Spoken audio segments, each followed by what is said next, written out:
আজি আমি এইটো ভিডিঅ'ত লৈ আহিছোঁ যে যোনসকল ষ্টুডেণ্ট FIUGPৰ অধীনত fourth semester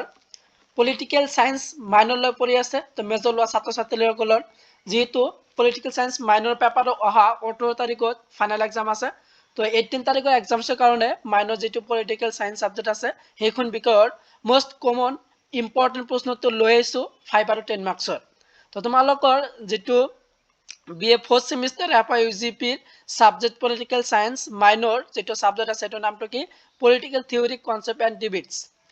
question and answer 2026 final examination GO তো এটো আছিল কি fourth semester or political science minor or paper এটো আছিল political theory concept and debates question and answer final exams 2026 or Guwahati University তো ইয়াৰ প্ৰথম ইউনিটৰ পৰা কোনটো ইম্পৰ্টেন্ট আছে হেতু যদি চাও তো প্ৰথম ইউনিটটো হল যে স্বাধীনতা আৰু সমতা তো এই চ্যাপ্টাৰৰ পৰা তোমালোকৰ মোস্ট ইম্পৰ্টেন্ট প্ৰশ্ন প্ৰথম প্ৰশ্নটো অত্যন্ত গুৰুত্বপূৰ্ণ আছে তো জন লকৰ নীতিবাচক স্বাধীনতাৰ ধাৰণাটো বিতংভাৱে আলোচনা কৰা ৰাজনৈতিক তথ্যত ইয়াৰ গুৰুত্ব কি তো এই প্ৰশ্নটো 10 মাৰ্কৰ কাৰণে অত্যন্ত গুৰুত্বপূৰ্ণ হয় 18 তাৰিখত যেটো তোমালোকে এক্সাম দিবা তো 10 মাৰ্কৰ কাৰণে ভেৰি ভেৰি ইম্পৰ্টেন্ট আছে তো আজি তোমালোকে যিবিলাক প্ৰশ্ন দেখুৱাম 5 আৰু 10 মাৰ্কস তো এইকেইটা চালে তোমালোকে 5 আৰু 10 মাৰ্কস আৰু প্ৰশ্ন তোমালোকে পঢ়িব নালাগে তো মই দিয়া যিখিনি প্ৰশ্ন দিম তো সেইখিনি পঢ়িলে তোমালোকে 5 আৰু 10 মাৰ্কস হৈ যাব তো ইয়াৰ আনসাৰটো কি হ'ব ইয়াৰ উত্তৰটো দিয়া আছে যে ভূমিকা ৰাজনৈতিক দৰ্শনৰ ইতিহাসত সপন্থী উদাৰতাবাদৰ অন্যতম পিতৃপুৰুষ হিচাপে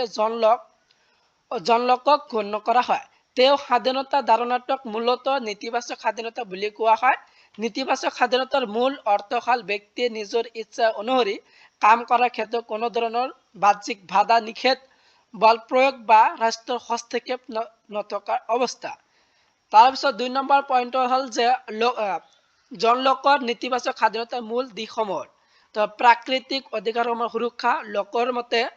যে জন লকৰ মতে ৰাষ্ট্ৰ গঠন হোৱাৰ পূৰ্বৰ প্ৰাকৃতিক অৱস্থাত মানুহে তিনিটা প্ৰধান অধিকাৰ ভোগ কৰিছিল প্ৰথমটো হ'ল জীৱনৰ অধিকাৰ স্বাধীনতাৰ অধিকাৰ আৰু সম্পত্তিৰ অধিকাৰ এই অধিকাৰসমূহ জন্মগত আৰু কোনেও ইয়াক কাঢ়ি ল'ব নোৱাৰে স্বাধীনতা সুৰক্ষিত কৰিবলৈহে মানুহে চুক্তিৰ জৰিয়তে ৰাষ্ট্ৰ গঠন কৰিছিল তাৰপিছত নেক্সট তৃতীয় হ'ব যে সীমিত ৰাষ্ট্ৰ বা চৰকাৰ তো এইটো আছিল সীমিত ৰাষ্ট্ৰ বা চৰকাৰ তাৰপিছত দিয়া আছে আইন আৰু স্বাধীনতাৰ সম্পৰ্ক তা আইন আৰু স্বাধীনতাৰ সম্পৰ্ক তাৰপিছত 3 নম্বৰ পইণ্ট হ'ব যে ৰাজনৈতিক তত্ত্বৰ ইয়াৰ গুৰুত্ব জন লোকৰ এই ধাৰণাই পৰৱৰ্তী সময়ত মুক্ত বজাৰ অৰ্থনীতি আৰু ব্যক্তি স্বাধীনতাৰ তথ্যৰ মূল ভিত্তি প্ৰতিষ্ঠা কৰিছিল ইয়াৰ ফলতে সীমিত চৰকাৰ আৰু মৌলিক অধিকাৰ ধাৰণাটো বিশ্বৰ বিভিন্ন সংবিধানত অন্তৰ্ভুক্ত কৰা হৈছিল তাৰপিছত হেকৰ যেটো পইণ্ট তো এইটো আছিল কি প্ৰথম চ্যাপ্টাৰৰ প্ৰথম প্ৰশ্নৰ এইটো আছিল আনসাৰ হেকৰ পইণ্ট হ'ল যে সামৰণি তো জন লোকৰ নীতিবাচক স্বাধীনতাৰ ধাৰণাতে ব্যক্তিক ৰাষ্ট্ৰৰ সৰাসৰি শাসনৰ পৰা মুক্ত কৰি এক স্বতন্ত্ৰ পৰিৱেশ প্ৰদান কৰাত আটাইতকৈ গুৰুত্বপূৰ্ণ ভূমিকা পালন কৰিছে তো এইটো আছিল কি তোমালোকৰ যেটো প্ৰথম চ্যাপ্টাৰ আছিল পলিটিক্যাল মাইনৰ পেপাৰৰ স্বাধীনতা আৰু সমতাৰ প্ৰথম যেটো প্ৰশ্ন 10 মাৰ্কৰ কাৰণে তো এইটো আছিল প্ৰশ্ন এইটো আছিল আনসাৰ তাৰপিছত তোমালোকে চাই থকা চ্যাপ্টাৰ নম্বৰ 1 ৰ পৰা তো তোমালোকে নেক্সট প্ৰশ্ন কিবা 2 নম্বৰ প্ৰশ্নটো তো এইটো 10 মাৰ্কৰ কাৰণে ইম্পৰ্টেন্ট আছে 2 নম্বৰ প্ৰশ্নটো যে অমিত্য সেনৰ বিকাশ হিচাপে স্বাধীনতা ধাৰণাটো ব্যাখ্যা কৰে তেওঁ কিদৰে ক্ষমতাৰ প্ৰসাৰক স্বাধীনতাৰ সৈতে সংযোগ কৰিছে এই প্ৰশ্নটো 10 মাৰ্কৰ কাৰণে ভেৰি ভেৰি ইম্পৰ্টেন্ট আছে 2 নম্বৰ প্ৰশ্নটো তাৰপিছত নেক্সট প্ৰশ্ন 3 নম্বৰ 5 বা 10 মাৰ্কছৰ কাৰণে যে পদ্ধতিগত ক্ষমতা আৰু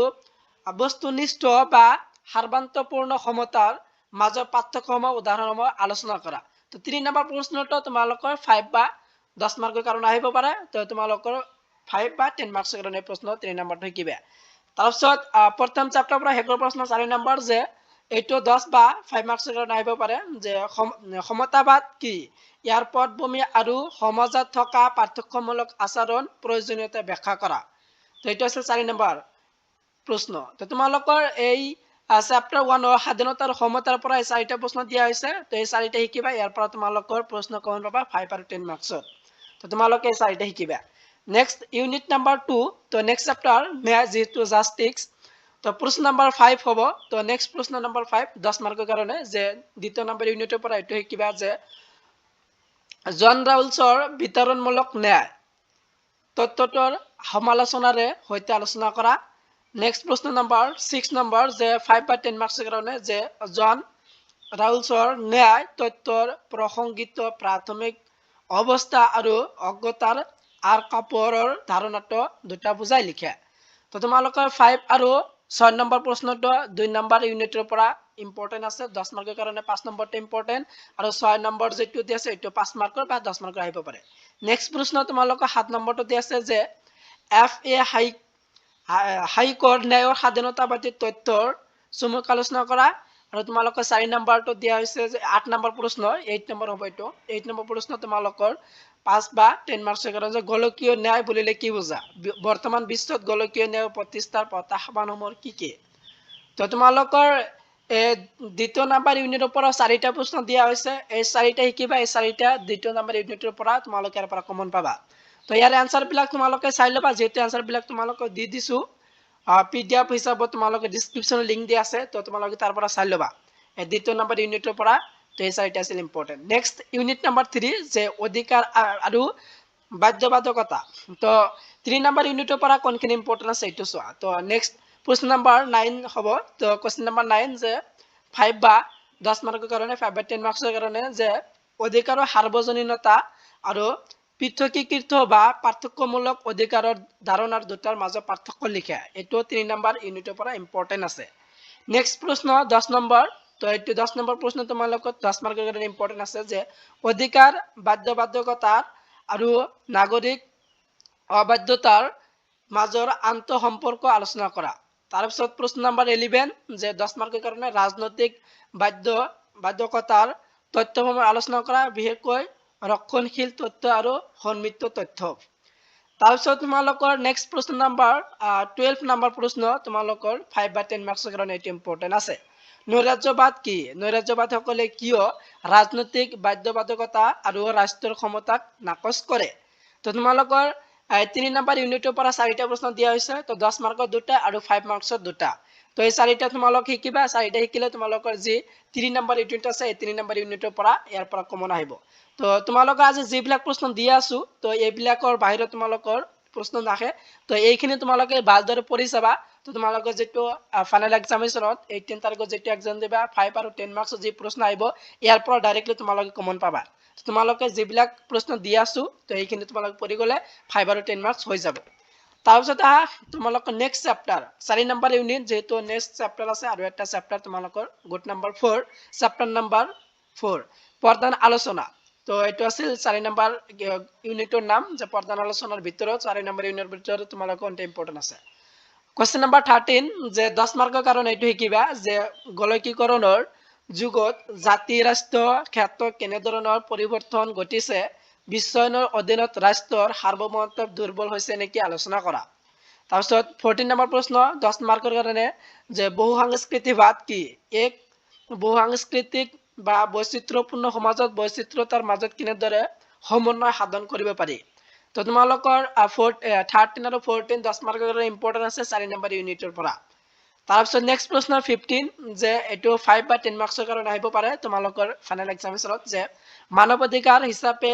পাৰিপাৰ্শ্বিকতা বা পৰিবেশৰ অধিকাৰৰ ধাৰণাটো ব্যাখ্যা কৰা ইয়াৰ পিছত তোমালোকৰ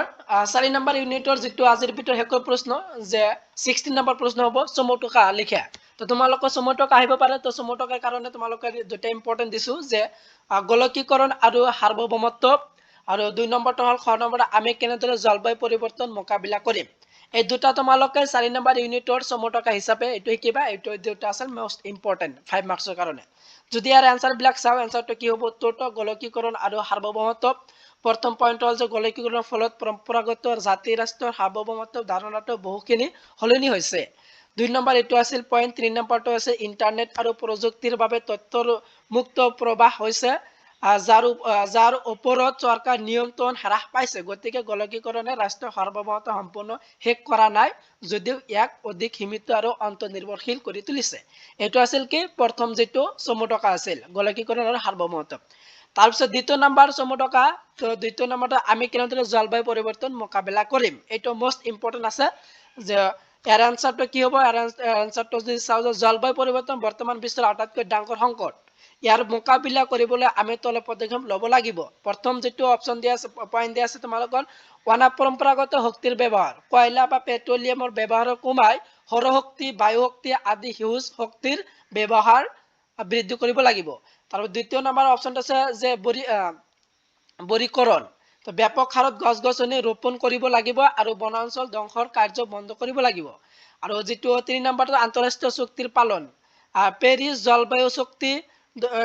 চুক্তিৰ দৰে গোলকীয় নিয়মসমূহৰ অনুসৰি কাৰ্বন নিৰ্গমৰ মাত্ৰা হ্ৰাস কৰিব লাগিব। আৰু শেষৰ যেটো দিয়া আছে